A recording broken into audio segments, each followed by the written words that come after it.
National gas prices just dropped below $4 a gallon for the first time since March, which is, a pretty big milestone. Oh, totally. It's a huge shift. Yeah, and with millions of Americans hitting the road for the 4th of July weekend, they've actually got a little extra cash in their pockets right now.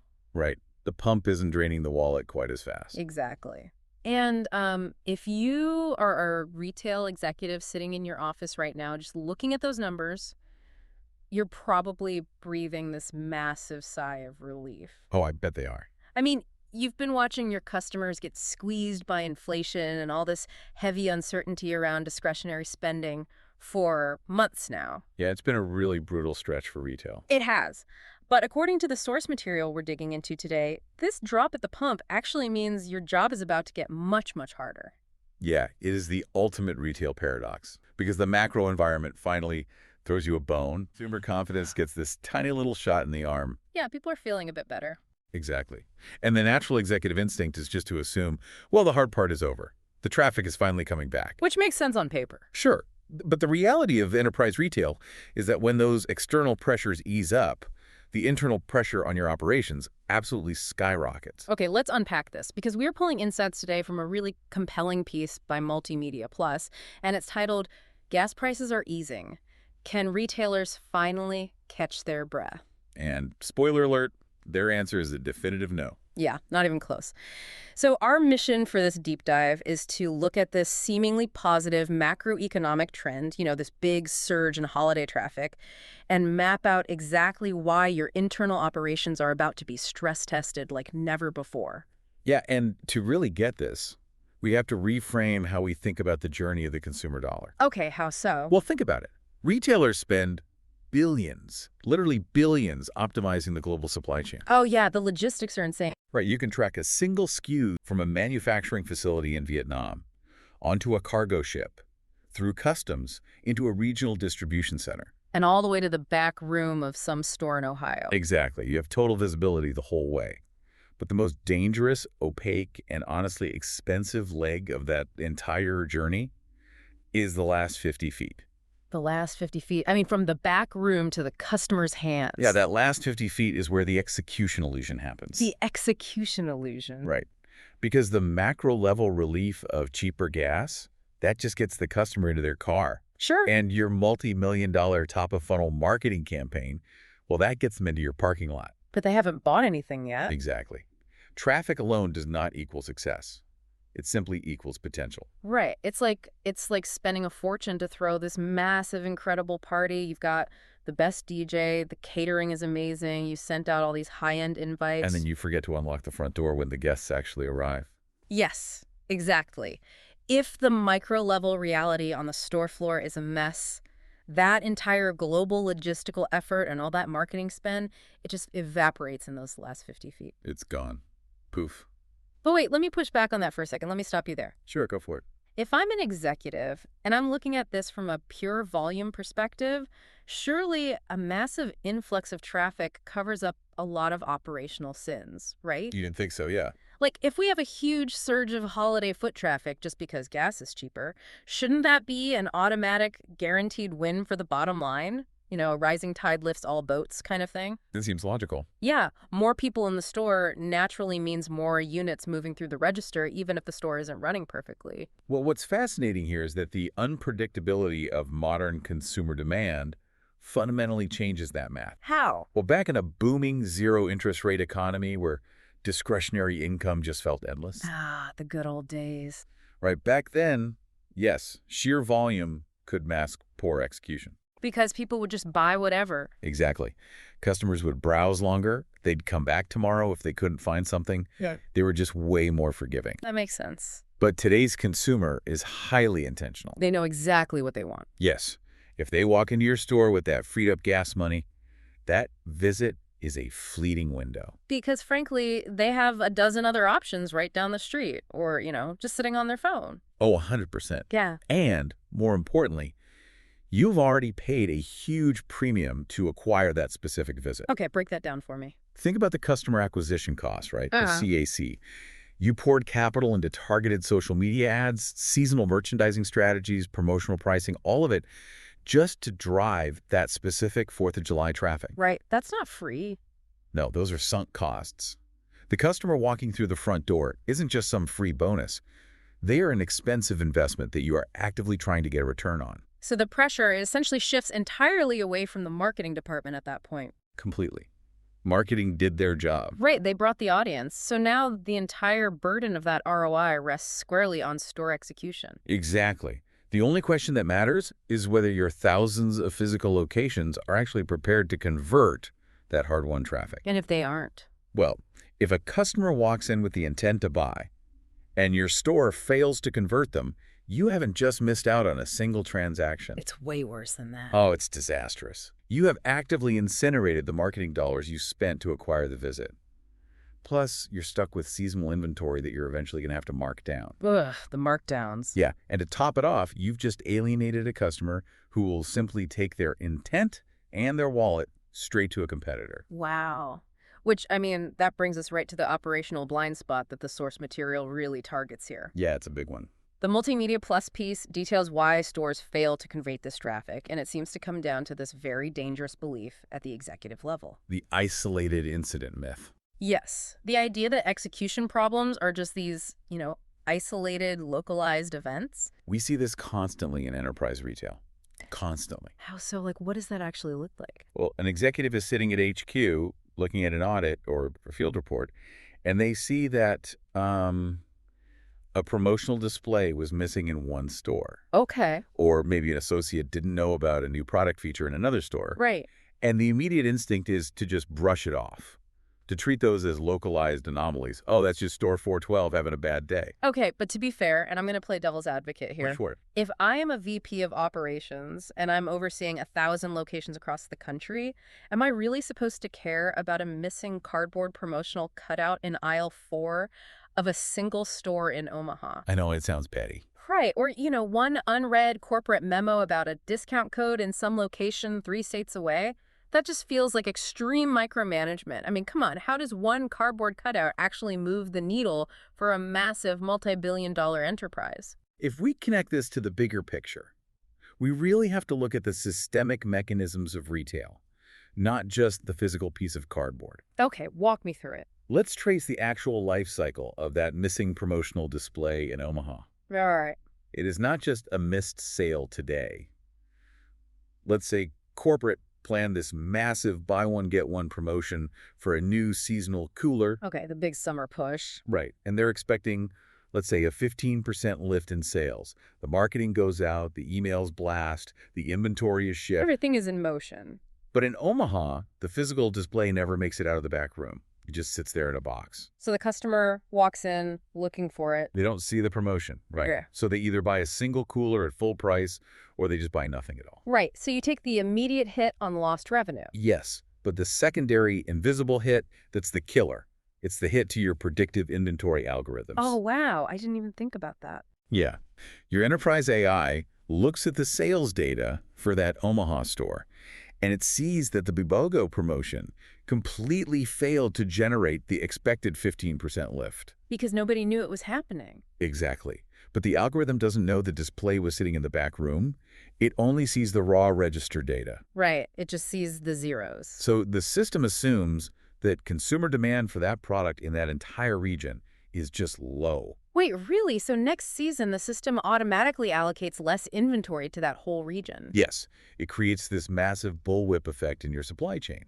You end up under-inventoried the following year, you lose market share, and it's all because one task wasn't executed in the last 50 feet. That is wild. And now take that compounding cost and multiply it, because you aren't just managing one associate in Omaha. No, you've got thousands. You're managing tens of thousands of associates across hundreds or thousands of stores, and they are executing dozens of complex promotional changeovers every single month. That is just the brutal math of enterprise retail. Exactly. When you look at the aggregate, these so-called isolated incidents, they represent millions of dollars in missed opportunities literally walking right out the door. It's like 1,000 tiny cuts to the P&L. Yeah. And because they are tiny and often totally invisible to the back office software, they go completely unnoticed by the executive team. Till when? Until the quarterly earnings report comes out. Mm. And it shows that despite incredibly strong foot traffic, top-line revenue was flat, and margins shrank because of massive end-of-season markdowns. Oh, man. So that initial sigh of relief we talked about the easing gas prices, that was just a complete illusion. Total mirage. You essentially won the traffic battle, you got them in the door, but you leaked all the revenue through execution failures. Which means we really have to look at how top-tier organizations actually seal those leaks, because the source material makes it very clear that operational discipline is the major dividing line in the industry right now. It really is the true differentiator. Yeah. The organizations that are consistently outperforming the market right now, the ones actually capturing those freed-up discretionary dollars, they aren't necessarily the ones with the largest marketing budgets. Yeah. No. Yeah. They're the ones prioritizing store readiness. They ensure every single store is a high-converting environment before the first customer of the day even crosses the threshold. And the text actually outlines this fundamental readiness checklist. Yeah, it's brilliant. It's these 4 pillars that, honestly, they seem incredibly basic on the surface, but they're clearly where the margin is won or lost. So let's dig into the first one. Are promotional displays complete and compliant? Right. Now, we just touched on the algorithmic impact of this, but it goes even deeper than that, doesn't it? Oh, definitely. It is really about the synchronization of the entire enterprise. What do you mean? Think about the effort. Headquarters spends months negotiating with vendors for premium end cap placement. Oh, yeah, those placements are not cheap. Exactly. They design the collateral, they forecast the demand, they run the logistics. If that display is incomplete, or even just built a day late in the store, You're already behind. you are bleeding vendor compliance dollars, and you're losing the critical early momentum of a seasonal push. Yeah. I mean, a promotion only works if the physical environment actually reflects the digital marketing promise. That is such a good point, which naturally leads directly into the second pillar, merchandising. Yes. Are seasonal products merchandised exactly where customers expect to find them? Because when that 4th of July weekend traffic surges, the psychology of the store layout has to be critical. It's everything. Look, during a high traffic surge, customer patience is exceptionally low. They just want to get in and get out. Right. If they came in for, sunscreen, charcoal, and mini American flags, they are not going to hunt through 3 different departments to find them. No way, they'll just go to a competitor. Exactly. High-performing retailers understand that high-velocity seasonal SKUs must be merchandised to intercept the customer's natural path through the store. Right in their face. Yes, and if the store team hasn't executed that specific seasonal reset, the customer grabs the one thing they can easily find, and they leave. Which totally tanks your metrics. It absolutely tanks your UPT, your units per transaction. And that concept of UPT, that brings us right to the third pillar, which shifts focus entirely onto the human element, associate knowledge. Yes. Do the frontline workers actually understand the features and benefits of the featured products? I will say this. This is the most fragile point in the entire retail ecosystem. Why is that? Because you can have the perfect display, right? You have the perfect merchandising layout. Okay. But if the associate standing next to it cannot confidently speak to the product, the conversion rate just plummets. And we are not talking about basic customer service here. We aren't talking about just saying hello at the door. What are we talking about then? We are talking about attach rates. Right, the ability to turn a single item purchase into a multi-item basket. Exactly. If an associate is poorly trained, they just act as a signpost. Aside Yeah. A customer asks a question like, where's the patio furniture? And the associate just points them to aisle 7. Right. Not very helpful. But if an associate is highly trained, they act as a consultant. They know that a specific, high margin umbrella naturally pairs with the patio set the customer is looking at. Ah, I see. That interaction right there, that confident recommendation of a complementary SKU, that is where that $1 million compounding effect swings in your favor instead of against you. Here's where it gets really interesting, though, because that level of associate performance, it doesn't just happen in a vacuum. No, definitely not. It requires serious leadership. Which brings us to the fourth and final pillar of the readiness checklist, the role of the store manager. The linchpin. Are your managers actively spending their time coaching their associates, or are they simply stuck reacting to operational fires? Because it feels like the store manager is basically the sports coach during a championship game. That's a great analogy. Thanks. But from what I'm reading, we have fundamentally broken the role of the store manager in modern retail, haven't we? We really have. We've completely broken it. How so? Because the expectation from corporate is always, The manager should be out on the floor, driving sales, analyzing the business, developing their team. Well, the expectation from corporate is optimization, but the reality on the ground is just firefighting. Confident. Just putting out fires all day. Yeah, think about the daily barrage of tasks a typical store manager actually receives from headquarters. It's got to be overwhelming. It's insane. They get emails from marketing about a sudden pricing change. Then they get an intranet portal alert from HR about some new compliance training. Right. Then they get a massive, 40-page PDF from visual merchandising detailing a highly complex floor set change. Oh my gosh. And you add in the reality of tightly constrained labor hours, call-outs, scheduling issues. And the manager is just physically trapped in the back office. Exactly. They are drowning in administrative tasks and trying to decipher conflicting corporate directives. So they never actually make it out onto the floor to observe their associates or coach them. They physically can't. I mean, a manager can only coach to improve KPIs like UPT and conversion if the operational foundation of the store is actually solid. Right, if things are running smoothly. But if they are spending their entire shift hunting down a missing fixture in the stockroom or, apologizing to angry customers because a digital promotion isn't ringing up correctly at the register. They are in a purely reactive state. Completely reactive. They're literally fighting their own environment instead of developing their people. So if readiness is the ultimate differentiator here, and human consistency is this fragile across a massive labor-constrained enterprise, how does a retailer actually manage this at scale? That's the million-dollar question. Because if you have 3,000 locations, you can't just clone your best district managers and station them permanently in every single store. No, you can't. And this is where we have to look at the evolution of retail technology. Okay, let's go there. Because for the past 10 to 15 years, enterprise retail has completely obsessed over the back office. The supply chain stuff we talked about? Exactly. We have deployed incredibly sophisticated systems to forecast demand, to optimize the global supply chain, to track inventory down to the specific shelf. Right. And to hyper-personalize the digital marketing so we know exactly who is clicking on what. Right. The industry essentially solved the top of the funnel and the back of the house. Right. We know exactly what the customer clicked on, and we know exactly which warehouse has the product. But the front line got left behind. Totally left behind.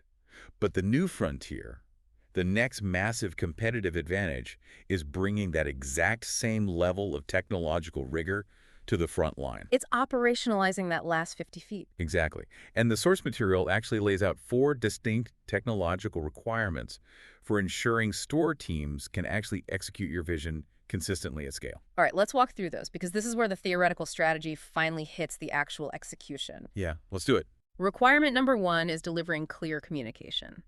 Now, we just talked about the manager basically drowning in corporate noise. You can't expect compliance if the directives from headquarters are buried in this fragmented web of emails, intranet portals, and break room posters. Right, the break room poster is dead. Clear communication today means mobile-first task management. Mobile first. Yeah. The directive cannot be a static PDF sitting on a back-office computer. It has to be a dynamic, actionable task delivered directly to the mobile device of the specific associate who is actually responsible for executing it. Oh, so it goes straight to the person doing the work. Exactly. It completely bypasses the bottleneck of the back office and puts the instruction exactly where the work happens, right on the store floor. That makes total sense. Now, requirement number 2 is providing timely training. And this directly addresses the attach rate issue we discussed earlier. It sure does. Because the old model of retail training was basically an hours-long onboarding event when an employee was first hired and then maybe, I don't know, an annual compliance video. Which is useless for selling today's merchandise. Right. That doesn't help an associate sell a brand new seasonal product that just dropped this week. Not at all. Timely training requires micro-learning. Micro-learning. Yeah, it needs to be systemic and continuous. So if marketing launches a new promotion on a Thursday, the associate clocking in on Friday morning should receive a 2-minute, highly targeted module directly on their mobile device. Just a quick hitter. Exactly. Detailing exactly what the product is, why it's valuable, and crucially, the specific complementary SKUs they should be attaching to the sale. So you are algorithmically arming them with the exact knowledge they need right before they step onto the floor. Boom, exactly. Okay, requirement number 3 is verifying execution. And this feels like a big one because it's the shift from hoping it gets done to knowing it's done. Yes, the accountability piece. Because you can't just send a mobile task to build an end cap and just blindly assume it happens perfectly across 1,000 different stores. No, you definitely can't. This is what we call the trust but verify model. Modern execution technology requires photographic compliance. Photographic compliance, so they take a picture. Yep. The store team builds the display, they snap a photo right there on their mobile device, and they submit it. Oh, that's smart. It's huge, because then the system and the field leaders can instantly verify that the visual merchandising actually matches the corporate standard. It creates a complete closed-loop system. So you aren't guessing if the stores are ready. You have literal systemic proof. Exactly. Which feeds perfectly into the fourth and final tech requirement, giving field leaders actual visibility into what is happening inside their stores. And this right here is the absolute game changer for enterprise agility. Really? Oh, yeah. Think about the old way. Historically, a district manager would have to physically drive to a location to conduct a walkthrough, right? Yeah, the windshield time. Right. And by the time they discover that a major seasonal promotion was set up incorrectly, or they realize that a store's conversion rate is tanking because associates aren't trained on the new product, It's too late. the weekend is over. The revenue's already permanently lost. And the tech was completely wasted. Wasted. But with systemic visibility, meaning real-time data on task completion, training compliance, and that photographic verification we talked about, the district manager can see the failure happening on a Tuesday from 3 states away. Wow. Yeah. They can intervene, call the store manager, and course correct before the critical holiday traffic surge even arrives. So they shift from doing these depressing postmortems on lost weekends to actually engineering successful ones in advance. That's exactly it. This raises an important question, though. Because whether consumer confidence continues to improve, or if it just remains bumpy and uneven for the rest of the year, there's one fundamental truth in retail that is never going to change, right? Yeah, and what's that? Every single customer who walked through that front door represents an opportunity that you have paid handsomely to acquire. Absolutely. Which means any executive evaluating their strategic roadmap right now needs to really pay attention. Yeah. Because the winners in this upcoming cycle won't simply be the ones who manage to attract more traffic. No. No. The macro environment, things like easing gas prices, that might bring the traffic to everyone's doorstep equally. The rising tide will happen, but the winners, the ones who actually expand their margins and capture real market share, they will be the ones whose operations are systematically engineered to actually be ready for it. So what does this all mean? Let's bring it all together for you, the retail executive listening right now. The core takeaway from this deep dive is really a reality check on where your investments are actually generating a return. Yeah, a major reality check. You have already paid for that customer to walk through the door. You paid for it with your expensive commercial real estate, your global logistics, your high-end merchandising, and your massive digital marketing spend. It's a huge upfront cost. Exactly. So if you are relying on macroeconomic trends like a random drop in gas prices to save your quarter, you are playing a very dangerous, passive game. Very passive. Operational discipline, meaning ensuring your communications are clear, your displays are systemically verified, your associates are receiving mobile micro-training on attach rates, and your managers are finally freed up to actually coach their teams. That is the only way to ensure you do not waste the massive investment you've already made in acquiring that foot traffic. It is entirely about controlling what you can actually control, right? You cannot control the geopolitical forces that are driving the price of oil. Nope. You cannot control inflation. But you have absolute total control over whether your frontline team has the tools and the knowledge to maximize the UPT of the customer standing right in front of them. And that leaves us with a final thought for you to chew on as you look at your capital allocation and budgets for the next quarter. We know the executive instinct is always to just pour more fuel on the top of funnel marketing fire, right? Always. More ads, deeper discounts, Yeah. drive more traffic. Exactly. But consider this. If you took just a fraction of that top of funnel marketing budget, I mean, just a tiny, tiny slice of it, and reallocated it purely toward frontline execution technology, verifying your in-store readiness, and deploying continuous associate training. Yeah. Would your bottom line ROI actually eclipse your most successful seasonal promotion? It's a profound question, really. It's a question of where your enterprise dollars actually convert into realized revenue. Think about it.